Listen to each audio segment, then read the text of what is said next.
મિત્રો ધોરણ 12 commerce moral ક્લાસીસમાં બધાનું સ્વાગત છે. હું દિલીપસિંહ જાડેજા. હવે આપણે આગળ આંકડાશાસ્ત્ર વિષયમાં ચેપ્ટર નંબર 1 સૂચક આંક, જેને અંગ્રેજીમાં કહેવાય ઇન્ડેક્સ નંબર. પહેલો અક્ષર આઈ આવ્યો ને, તો સૂચક આંકને સંકેતમાં કેપિટલ આઈ વડે દર્શાવાય. સૂચક આંકને સંકેતમાં શેના વડે દર્શાવાય? કેપિટલ આઈ. કારણ કે ઇંગ્લિશમાં સૂચક આંકને શું કહેવાય? Index number. તો પહેલો અક્ષર શું આવ્યો? આઈ. એટલે સૂચક આંકને સંકેતમાં આઈ વડે દર્શાવવામાં આવે છે. એટલે અંગ્રેજી શબ્દો અમુક યાદ રાખવાના. ભલે આપણે ગુજરાતી માધ્યમમાં ભણતા હોય તો ભવિષ્યમાં તમને આ જ સબ્જેક્ટમાં, આ જ ચેપ્ટરમાં તમને અંગ્રેજીમાં કે ઇંગ્લિશ મીડિયમમાં તમે ભવિષ્યમાં કોલેજમાં કે અભ્યાસ કરો તો તમારા માટે સાવ નવું ના હોય. તમે ઘણા બધા શબ્દોથી પરિચિત છો, બાકી ભણવાનું તો એ જ છે. આ જ ચેપ્ટર પાછું કોલેજમાં તમારે આવશે, થર્ડ યર બીકોમમાં આ જ સૂત્ર આવશે, આ જ બધું આવશે. કદાચ તમે એમાં કોલેજમાં ઇંગ્લિશ મીડિયમ બોલો તો તમે આ બધા શબ્દોથી પરિચિત હો તો ત્યારે બહુ નવું ના લાગે. ત્યારે આપણે સૂચક આંકને આપણે ઇંગ્લિશમાં ઇન્ડેક્સ નંબર કહીએ છીએ. એટલે પહેલો અક્ષર આઈ આવ્યો ને, તો સૂચક આંકને સંકેતમાં શેના વડે દર્શાવાય? કેપિટલ આઈ વડે દર્શાવાય. એ તમને ખ્યાલ આવી ગયો છે. આની પહેલાના લેક્ચરમાં આપણે કયો પ્રશ્ન સમજ્યા હતા યાદ કરો? સૂચકાંક એટલે શું, તેની વ્યાખ્યા. સૂચકાંક છે ટકાવારીમાં છે. અને સૂચકાંકના ઉપયોગો ભણ્યા હતા.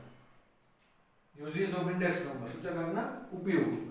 ઉપયોગોમાં આપણે 5-6 ટોપિક યાદ રાખ્યા હતા કે દેશની અંદર અને વિશ્વની અંદર અલગ અલગ પ્રકારના સૂચકાંકો બહાર પાડવામાં આવે છે, જેને આપણે ઇન્ડેક્સ નંબર તરીકે ઓળખીએ છીએ. આયાત નિકાસનું સૂચકાંક, index number of import export, ભાવનું સૂચકાંક, ઇન્ડેક્સ નંબર ઓફ પ્રાઇસ,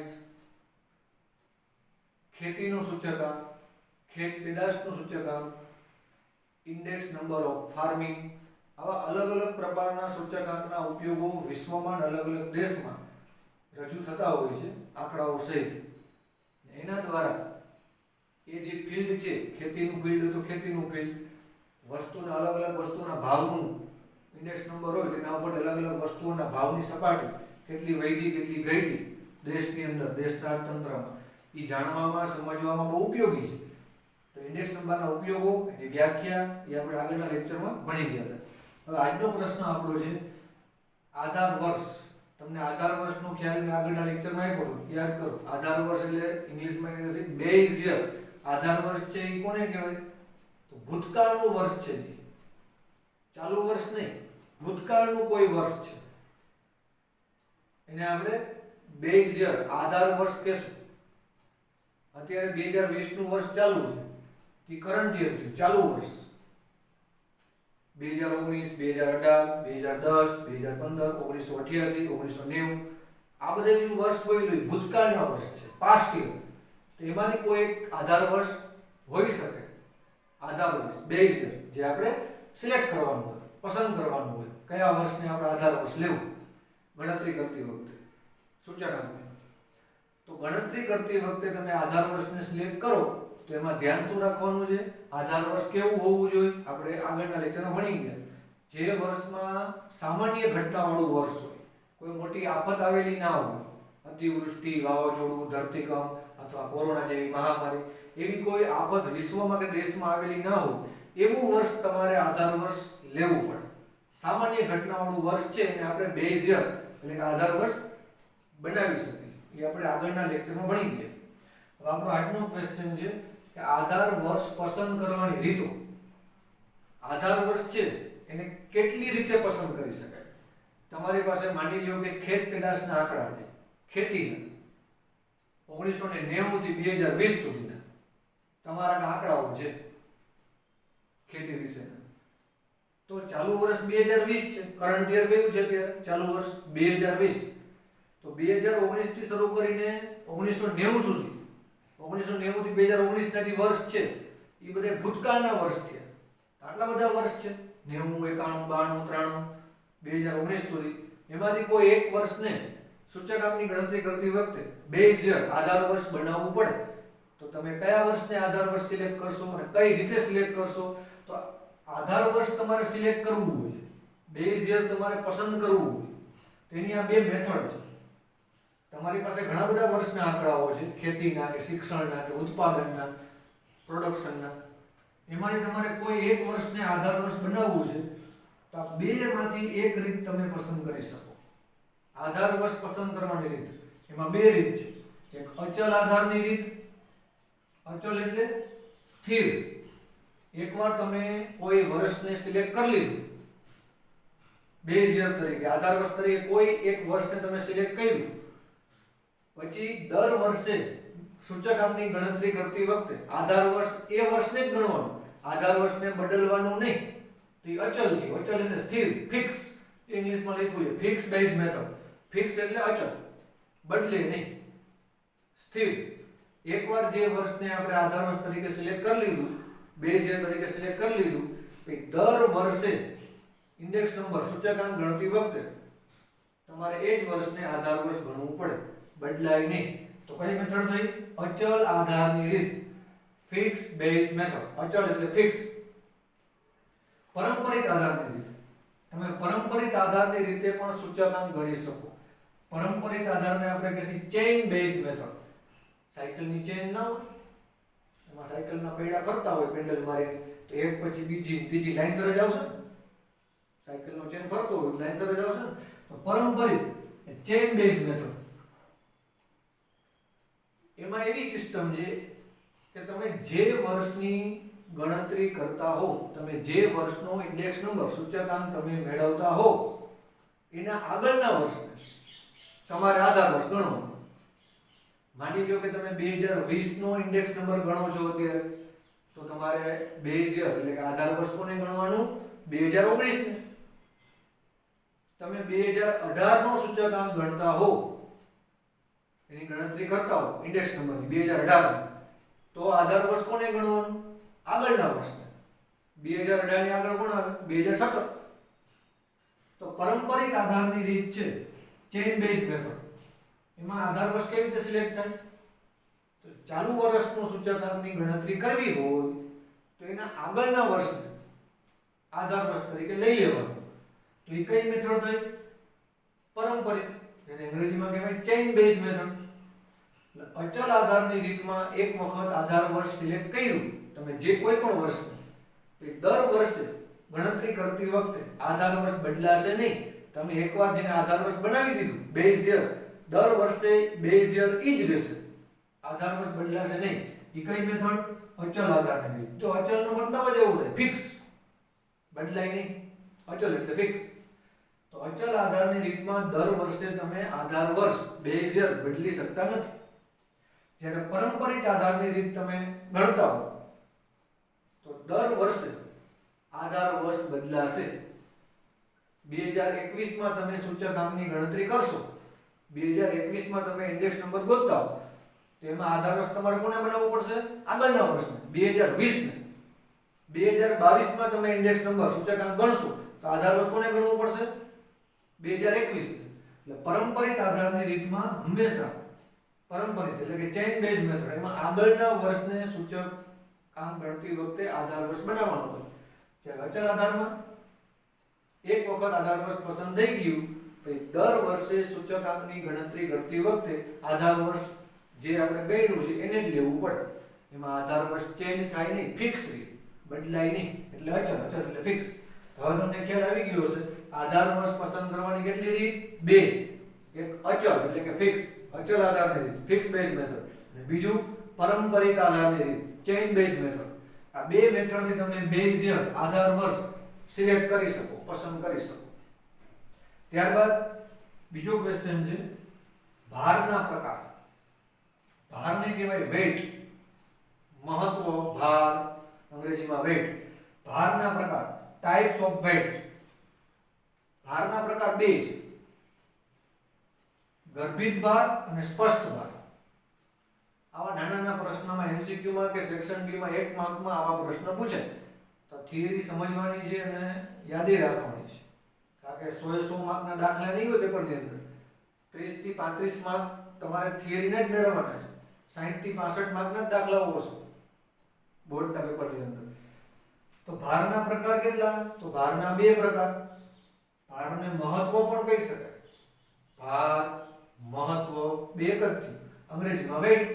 ભારના પ્રકાર તો બે પ્રકાર છે, ગર્ભિત ભાર અને સ્પષ્ટ ભાર. Types of weight. તો ગર્ભિત ભારને આપણે ઇંગ્લિશમાં શું કહેશે? Implicit weight. અને સ્પષ્ટ ભારને એક્સપ્લિસિટ વેઇટ. ગર્ભિત ભાર અને સ્પષ્ટ ભારનો ડિફરન્સ શું? તો પહેલા તો ભાર આપણે આખું સમજવું પડે, પછી તમને ગર્ભિત અને સ્પષ્ટ ભાર સમજે. ઇમ્પ્લિસિટ વેઇટ અને એક્સપ્લિસિટ વેઇટ. ગર્ભિત ભાર કોને કહેવાય? કે જેને સંખ્યામાં રજૂ ના કરી શકાય, નંબર્સમાં. તમે સંખ્યામાં રજૂ ના કરી શકો કોઈ વસ્તુનું મહત્વ, કોઈ વસ્તુનો ભાર, કોઈ વસ્તુનું મહત્વ, કોઈ વસ્તુનું ઇમ્પોર્ટન્સ, એ તમે સંખ્યામાં બતાવી ના શકો. એ ગર્ભિત ભાર.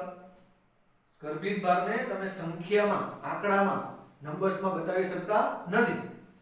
જ્યારે સ્પષ્ટ ભાર છે, કોઈ પણ વસ્તુનું મહત્વ, એનું વેઇટ આપણા જીવનની અંદર એને તમે સંખ્યામાં રજૂ કરી શકો, નંબર્સમાં રજૂ કરી શકો, તો એ કયો ભાર? સ્પષ્ટ ભાર. તમને એક એક્ઝામ્પલ આપું. તમને હું ત્રણ વસ્તુ કહું: ખોરાક, કપડાં અને બળતણ. ખોરાક, કપડાં અને બળતણ. આ ત્રણ વસ્તુ આપણે જીવન ટકાવી રાખવામાં જરૂરી છે. રોટી, કપડાં, મકાન કેમ જેવી રીતે ખોરાક, બળતણ અને કાપડ એટલે કે કપડાં. આ ત્રણ વસ્તુમાંથી ત્રણેય વસ્તુ જરૂરી જ છે જીવનમાં, એના વગર ના ચાલે. પણ છતાંય તમને એવું કહું કે ત્રણ વસ્તુમાંથી સૌથી પહેલું મહત્વ વધારે કેનું? કોનો ભાર વધારે, કોનું મહત્વ વધારે, કોનો વેઇટ વધારે આપણા જીવનની અંદર? તમે પહેલા શું સિલેક્ટ કરશો જીવન જીવવા માટે? બીજા બે નહીં હોય તો હાલશે, પહેલા આ તો જોશે. તો ખોરાક. શું આવશે?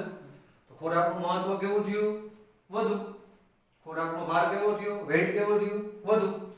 નંબર 2 માં તમે કોને સિલેક્ટ કરશો? બળતણ. એટલે કે ગેસનો ચૂલો નહીં, બધું બાટલો નહીં, બધું કેરોસીન. કારણ કે બળતણ વગર આપણે ખોરાકને પકાવીને ખાશું કે એ જરૂરી છે. અને ત્રીજો નંબર આપણે કોને આપશે? કાપડ, કપડા. તો જીવન નિર્વાહ, જીવનને ટકાવી રાખવા માટે જે જરૂરી ખર્ચ છે, કપડા પાછળ, મકાનના ભાડા પાછળ, કે ઘરના મકાન પર રહેઠાણ પાછળ, ગેસના ચૂલા કે બળતણ પાછળ, કેરોસીન અથવા તો બાટલો ગેસનો, બળતણ પાછળ, કપડા પાછળ, આ જીવન નિર્વાહના જે અલગ અલગ ખર્ચ છે, એમાં કોનું મહત્વ વધુ ને કોનું મહત્વ ઓછું, એટલે કોનો વેઇટ વધુ ને કોનો વેઇટ ઓછું, એ તમે સંખ્યામાં નક્કી કરી શકો. માંથી સ્પષ્ટ ભારમાં આવે. સ્પષ્ટ ભાર. તો નાની વસ્તુ જે યાદ રાખજો, ગર્ભિત ભાર છે જે ઇમ્પ્લિસિટ વેઇટ, એને સંખ્યામાં બતાવી શકાતો નથી. જ્યારે સ્પષ્ટ ભાર છે એક્સપ્લિસિટ વેઇટ, જેને સંખ્યામાં એટલે કે નંબર્સમાં રજૂ કરી શકાય. તો આ બેનો ડિફરન્સ તો આને સંખ્યામાં ના બતાવી શકાય, સ્પષ્ટ ભારને સંખ્યામાં બતાવી શકાય. આ પરોક્ષ છે, ઇનડાયરેક્ટ. ગર્ભિત ભાર છે કે ઇમ્પ્લિસિટ વેઇટ, એ પરોક્ષ છે. જ્યારે સ્પષ્ટ ભાર છે કે એક્સપ્લિસિટ વેઇટ, એ પ્રત્યક્ષ છે એટલે કે ડાયરેક્ટ. આ પરોક્ષ છે, ઇનડાયરેક્ટ. આ પ્રત્યક્ષ છે, ડાયરેક્ટ. તફાવતમાં તમને કામ આવે આપણે. બે સાઈડ બે મુદ્દા લખો ડિફરન્સની અંદર. ગર્ભિત ભાર, ઓલી સાઈડ લખો સ્પષ્ટ ભાર. ગર્ભિત ભારને સંખ્યામાં રજૂ ના કરી શકાય એટલે કે ઇમ્પ્લિસિટ વેઇટ. સ્પષ્ટ ભાર છે એને સંખ્યામાં રજૂ કરી શકાય. બીજો મુદ્દો એવું લખી શકો કે ગર્ભિત ભાર છે પરોક્ષ, સ્પષ્ટ ભાર છે પ્રત્યક્ષ. પરોક્ષ મતલબ ડાયરેક્ટ, પ્રત્યક્ષ મતલબ ઇનડાયરેક્ટ. આવો તફાવત પૂછે બે માર્ક્સમાં તો આપણે આવડવું જોઈએ. તો ભારના કેટલા પ્રકાર? ટાઇપ્સ ઓફ વેઇટ બે. કયા કયા? ગર્ભિત ભાર, સ્પષ્ટ ભાર. Implicit weight, explicit weight. ખ્યાલ આવી ગયો? તો આવા નાના નાના ક્વેશ્ચનમાં સેક્શન A માં કે B માં પૂછે. તો આજે તમને મેં આધાર પ્રશ્નની પસંદ કરવાની રીત કેટલી? બે. અચલ આધારની રીત એટલે કે ફિક્સ બેઝ મેથડ, પરંપરિત આધારની રીત ચેઇન બેઝ મેથડ. ભારના કેટલા પ્રકાર? ટાઇપ્સ ઓફ વેઇટ બે. ગર્ભિત ભાર અને સ્પષ્ટ ભાર. Implicit weight, explicit weight. આ આપણે ખ્યાલ મેળવ્યો. હવે આપણે આગળ આ બંને રીતના સૂત્રો, આ બંને મેથડ તમને મેં કીધી, ફિક્સ બેઝ અને ચેઇન બેઝ, અચલ અને પરંપરિત, એ બંનેના અલગ અલગ સૂત્રો છે. એ સૂત્રો યાદ રાખવાના છે. એને આધારે આપણે એના દાખલાઓ સોલ્વ કરી શકીશું. આની પહેલા તમને મેં 3 સૂત્ર સમજાવેલા છે. લાસ્પેર પાસે અને ફિશરનું સૂચકાંક એ તો યાદ રાખવાના જ છે, એને આધારે પણ દાખલાઓ કરવાના છે. આજે તમને મેં આ બીજી બે રીત કીધી, અચળ આધાર અને પારંપરિક આધાર, ફિક્સ બેઝ ને ચેઇન બેઝ. એ બંનેના સૂત્રો અલગ અલગ આવશે જે આપણે યાદ રાખવાના છે, અને ત્યારબાદ આપણે આ બંને મેથડના દાખલાઓ પણ સોલ્વ કરી શકીએ. અને ભારમાં તમને એક વસ્તુ કહી દઉં કે ગર્ભિત ભારના દાખલાઓ આપણે નહીં આવે, આપણે સ્પષ્ટ ભારના દાખલાઓ ધોરણ 12 ની અંદર સ્પષ્ટ ભારને દાખલાઓ જ આપણે શીખવાના છે. એટલે આના સૂત્ર અલગ છે બેયના, ફિક્સ બેઝ ને ચેઇન બેઝ, અચળ અને પારંપરિક. લાસ્ટ પાસે ફિશર આપણે સૂત્ર થઈ ગયા. અને સ્પષ્ટ ભારમાં જે મેથડ આવશે, સ્પષ્ટ ભારની રીતે સૂચકાંક શોધવું હોય તો એમાં જે સૂત્રો આવશે એ પણ અલગ આવશે. તો સૂત્રો યાદ રાખવા ખૂબ જ જરૂરી છે. બધાય ફોર્મ્યુલાસ તમે પાકા કરશો અને થિયરી તમને આનો બેઝ ખબર હશે તો દાખલાઓ ગણવાની મજા આવશે અને ચેપ્ટર પણ સહેલું લાગશે. તો આજનો ટોપિક આપણે સમય યાદ રાખવાનો છે. આધાર વર્ષની પસંદ કરવાની રીત કેટલી, તમારે બેઝ જે સિલેક્ટ કરવું છે તેની મેથડ કેટલી, બે, અચલ પારંપરિક, ફિક્સ બેઝ, ચેઇન બેઝ. અને ભારના કેટલા પ્રકાર, ટાઇપ્સ ઓફ વેઇટ તો બે, ગર્ભિત ભાર અને સ્પષ્ટ ભાર, ઇમ્પ્લિસિટ વેઇટ અને એક્સપ્લિસિટ વેઇટ. અને આપણે આગળ હવે આ બંનેના સૂત્રોનો અભ્યાસ કરશું અચલ અને પારંપરિકના. ચાલો આપણે આગળ વધીએ. અચલ આધારની રીતે તમારે સૂચકાંક ગણવો હોય તો એનું સૂત્ર ફિક્સ બેઝ મેથડ. આ તમારે i મેળવવા ઇન્ડેક્સ નંબર સૂચકાંક તો એનું આ સૂત્ર છે. બીજું સૂત્ર આવશે પારંપરિક આધારની રીતે. તમારે પારંપરિક આધારની રીતે સૂચકાંક મેળવવો હોય એટલે કે ચેઇન બેઝ મેથડ તો આ સૂત્ર આવશે i મતલબ ઇન્ડેક્સ નંબર સૂચકાંક. પહેલા આપણે આ સૂત્ર અભ્યાસ કરીએ. અચલ આધારની રીત પૂછવામાં આવે, તમને એવું કહેવામાં આવે કે અચલ આધારની રીતે સૂચકાંક ગણો, ફિક્સ બેઝ મેથડ. અચલ આધારની રીતે સૂચકાંક ગણવું તો એનું ફોર્મ્યુલા આ છે, સૂત્ર i બરાબર ચાલુ વર્ષની કિંમત છેદમાં આધાર વર્ષની કિંમત. ચાલુ વર્ષની કિંમત એટલે કે અત્યારે ચાલુ વર્ષ છે જેનું આપણે સૂચકાંક અત્યારે ગણીએ છીએ એ ચાલુ વર્ષ. ચાલુ વર્ષની કિંમત ઉપર અને બેઝ યર આધાર વર્ષની કિંમત નીચે. પ્રાઇસ ઓફ કરન્ટ યર અને પ્રાઇસ ઓફ બેઝ યર. ચાલુ વર્ષની કિંમત છેદમાં આધાર વર્ષની કિંમત. Price of current year, price of base year. આ ઉપર આ નીચે અને ગુણ્યા 100. આ સૂત્રથી તમને i મળે.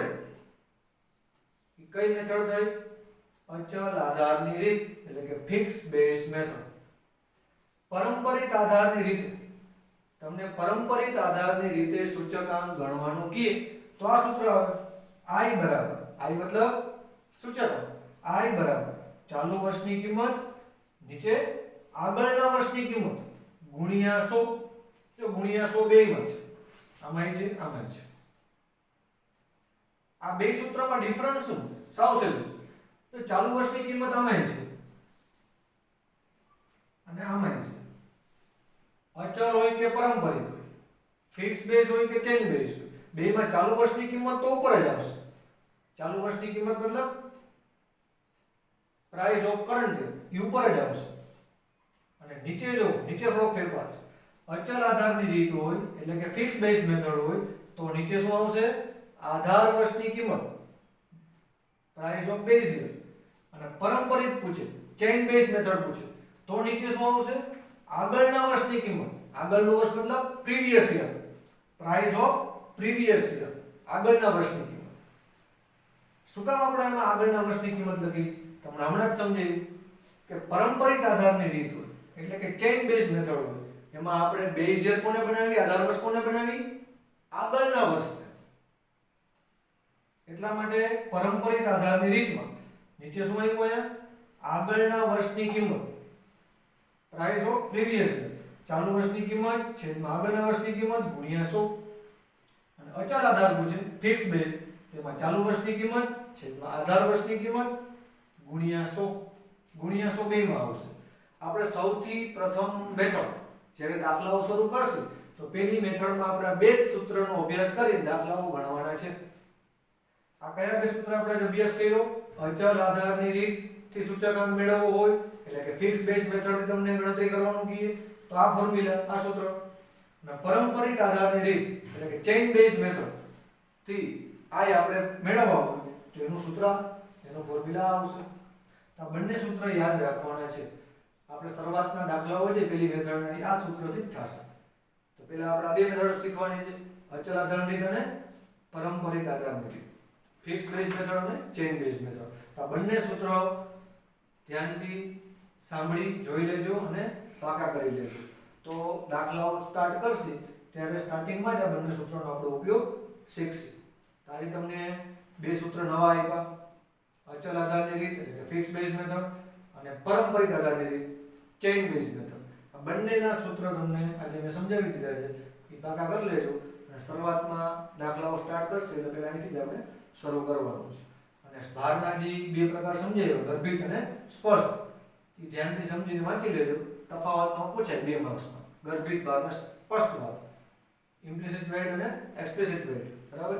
ચાલો હવે આપણે આગળના લેક્ચરમાં અને પછી આગળના પ્રશ્નો ઉપર ચર્ચા કરી અને આ ચેપ્ટરના દાખલાઓ હવે આપણે શરૂ કરશું આગળના લેક્ચરમાં.